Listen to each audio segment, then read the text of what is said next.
In the studio with me is David Hogberg, Ph.D., healthcare policy analyst with the National Center for Public Policy Research, a conservative think tank. Nationalcenter.org is the website. And David has written a new book. It's called Medicare's Victims: How the U.S. Government's Largest Healthcare Program Harms Patients and Impairs Physicians. And you can find this on, wherever fine books are sold, right? Amazon.com, Barnes & Noble, Lulu. Yeah. It's all online at this point. Go. Okay, so David, tell me what's wrong with Medicare. What's wrong with Medicare is that it is basically a political program. By that I mean that the people who are going to get good treatment on Medicare tend to be those who have political power, who can influence Congress to make changes in Medicare. And those that Wait a second. Who are those people? I'm going to get to that. Okay. And those who do not have political power often lose out and find themselves victims of Medicare. The people who have power tend to be the senior population, age 65 and older.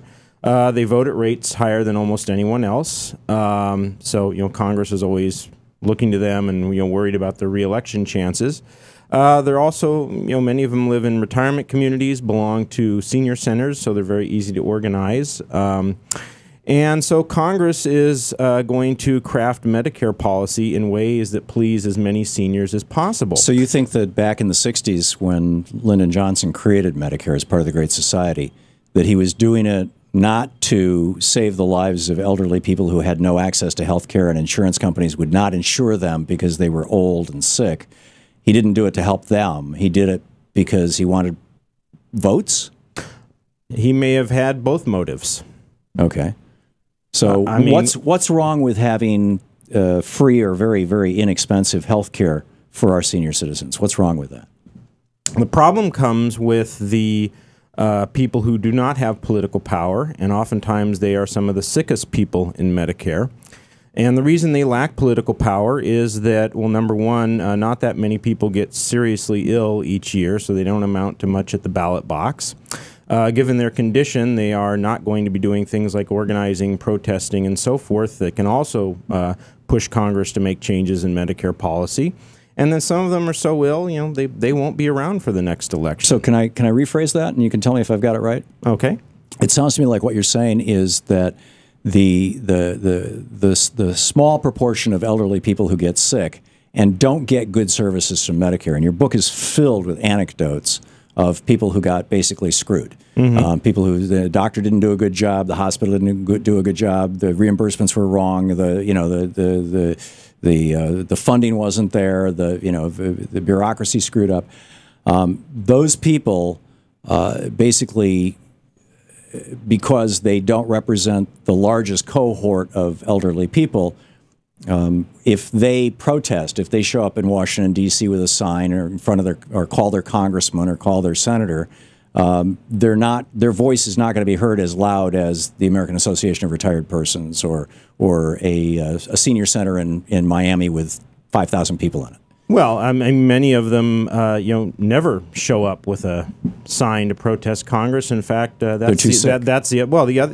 only that, the other problem is they may not even realize the extent to which Medicare has harmed them. I mean, you leave the hospital with a bad experience, you blame the doctor, you blame the nurses, blame the hospital.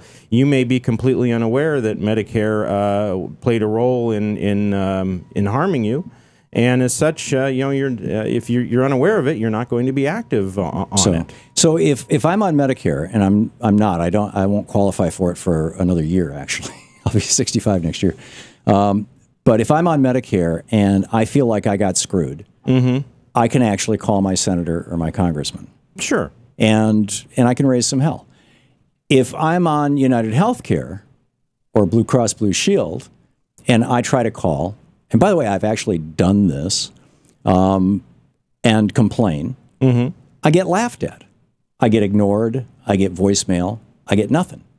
So why would you say that we should take away Medicare from elderly people and put them in, hand them to the tender mercies of the for-profit insurance industry? I didn't say that in the book. Okay, so you want to reform Medicare? Want to reform Medicare? How so? You don't want to privatize it. You want to maintain it as a government program so that people actually can talk to their representatives? Because if I've tried to call senior executives in health insurance companies, and but they won't take the call. With health insurance, though, I can always switch health insurance companies. You can't always. Once you're sick, you can't. Maybe you can't now under Obamacare. Yeah, but I have absolutely no ability to change under Medicare. And well, you can buy any insurance you want, and you can call your members of Congress, and they may not respond. Talk about Frank Alfisi in the book. His daughter Amy has been calling. He died due to Medicare's policies. She's been calling her and emailing her representatives and senators, and has gotten no response at all. So there's no guarantee you're going to get any response out of the government either. Sure. What is the conservative solution for for these problems that you've identified in Medicare? Well, I won't speak for all conservatives. I'll only speak for my solutions. I start with the principle that I think beneficiaries should be in direct control of Medicare's resources. They should pay for the care directly using Medicare's resources. That way... I don't know what that means. How does it work? I'll explain it. And what that means is that patients and doctors will be deciding what treatments to try, rather than having to run into what Congress decides, what the bureaucracy won't allow, and so forth. And basically, so you don't want to do it the way the insurance companies do it. You mean like the Paul Ryan thing? No, I'm talking about the like real insurance companies. I mean, all over the country. I mean, people get prescriptions, or people get whatever, and the insurance company says, no, we're not going to pay for that. That's not on our list. I mean, Medicare does the same thing. You're saying that Medicare should stop doing that, but private for-profit insurance companies should not? What does private insurance have to do here? I didn't write a book about. I didn't write a book about private insurance here, Tom. I'm talking about Medicare here, right, and ways we can improve it. I mean, why are we harping on something that I didn't write about in the book? Okay, well, reasonable question. Because if I'm going to abandon Medicare, or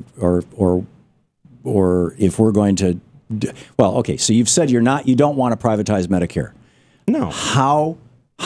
So you change the rules for Medicare so that there's no longer a best practices, for example. I mean, this is basically what you're talking about. There can still be best practices that doctors can follow. It just won't be enforced by the CMS. So that if who's it enforced by? Pardon? Who's it enforced by? By CMS.